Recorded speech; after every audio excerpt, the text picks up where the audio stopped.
Hey everyone and welcome back. Sometimes you pick up a book and it's not just a read, it's an experience. A deep dive into ideas that stick with you and truly shift your perspective. That's exactly how I felt about The 5 AM Club by Robin Sharma. What if I told you there's a book that promises to completely rewire your life, helping you tap into your greatest gifts, boost your productivity, and find a profound sense of inner peace, all by making a seemingly simple change to your morning? It sounds almost too good to be true.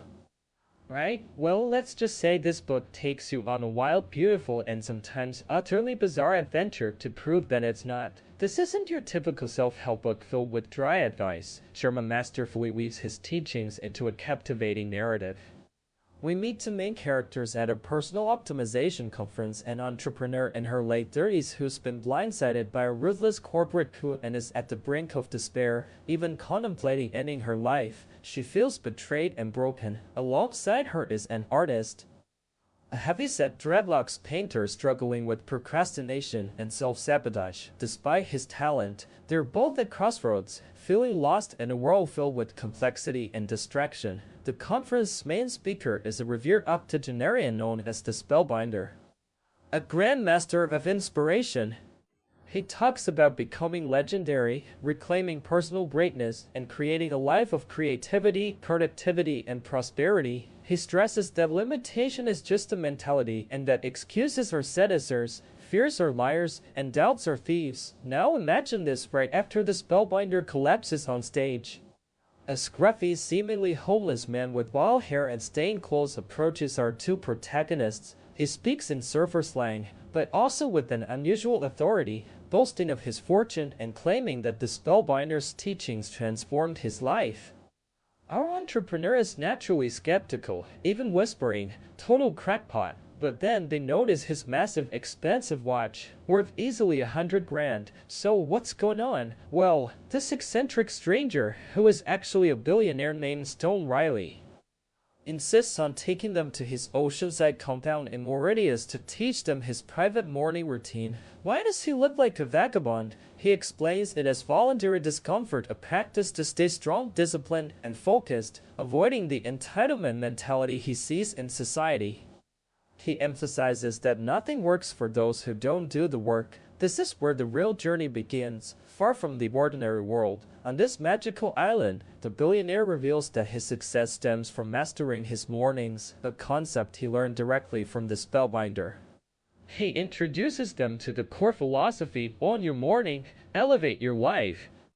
He explains that gargantuan results are much less about your inherited genetics and far more about your daily habits. He introduces the idea of the four interior empires: mindset, heart set, health set, and soul set. He explains that most people focus only on their mindset psychology, but true personal mastery requires cultivating all four. Your mindset is about your beliefs and thoughts. Your heart state is your emotional life, clearing out past pains and amplifying healthy emotions like gratitude. Your health set is your physical vitality, exercising, aging, and your soul set is your spirituality, reconnecting with your true courageous self. He insists that external always expresses internal, meaning your outer success directly mirrors your inner state. One morning, the entrepreneur receives a chilling death threat from her investors, who want to take over her company. It's a moment of sheer terror, but the billionaire calmly dispatches his security, demonstrating how he armor-plated his life through these practices.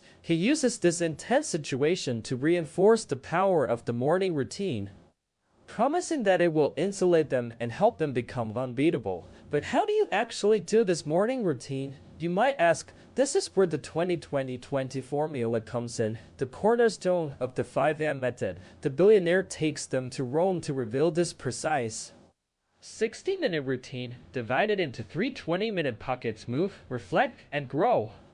Move 5 AM, 5:20 AM. This involves intense exercise. Why sweat so early? The billionaire explains that cortisol, the fear hormone, is highest in the morning, and intense physical activity significantly lowers it. It also releases brain-derived neurotrophic factor, DEND, which supercharges your brain, and dopamine and serotonin, boosting drive and happiness. He even admits to sleeping in his workout clothes initially to eliminate excuses. Reflect 5:20 am, 5:40 am. This is for deep peace, quiet, and solitude. It's about savoring stillness, contemplating values, planning your ideal day, and using a daily diary to process frustrations and disappointments. He stresses that the quickest way out of hard emotions is to have the wisdom and courage to go straight into them, feel them to heal them, name them to let go of them.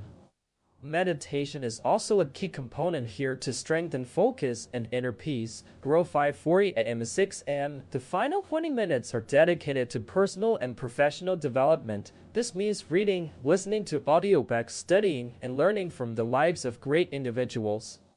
The core idea is the leader who learns the most wins. The billionaire stresses that this isn't about getting less sleep, but about early to bed, early to rise. Optimal sleep 7.5 hours, 5 full 90-minute cycles is crucial for brain cleansing and human growth hormone HGH production.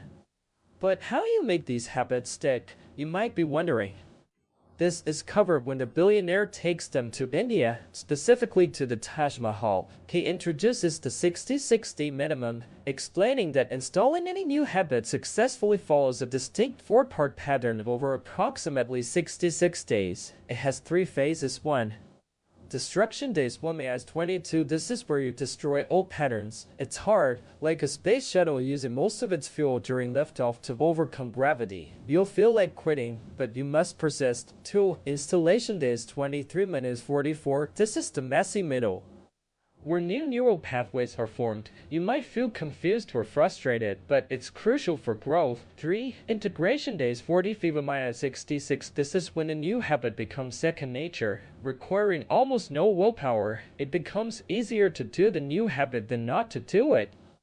The billionaire stresses that consistency really is the DNA of mastery, and that small, daily, seemingly insignificant improvements, when done consistently over time, yield staggering results. The journey continues to Sao Paulo, where the billionaire introduces the twin cycles of elite performance, emphasizing the crucial balance between intense work and deep rest. He calls it oscillation, meaning alternating high excellence cycles had with deep refueling cycles 3 days. This counterintuitive idea that growth happens in the resting phase is vital to avoid burnout and sustain peak performance over a lifetime. He also shares the 10 tactics of lifelong genius, a set of complementary routines for the rest of the day, such as the tight bubble of total focus depth to avoid distraction, and traffic university to leverage commute time for learning throughout their travels. The entrepreneur and the artist face their own demons. The entrepreneur confronts her past traumas and her desperate need for external validation, realizing that her identity has been tied to her company and that her deep-seated fear of abandonment has driven much of her behavior.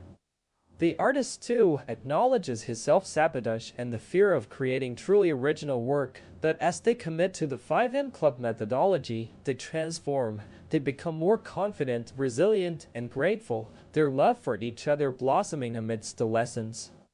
The book even includes a thrilling sequence where the entrepreneur, empowered by her new mental toughness and physical fitness, bravely faces a gunman to save the artist's life, a testament to the real-world impact of these inner empire improvements. So, what's the ultimate message here, you might ask? Beyond the practical tools, the 5am Club is a profound call to live a life of heroism and contribution, not just personal gain. The billionaire Stone Riley, despite his immense wealth, gives most of it away. He emphasizes that success is cool, but significance is fragile.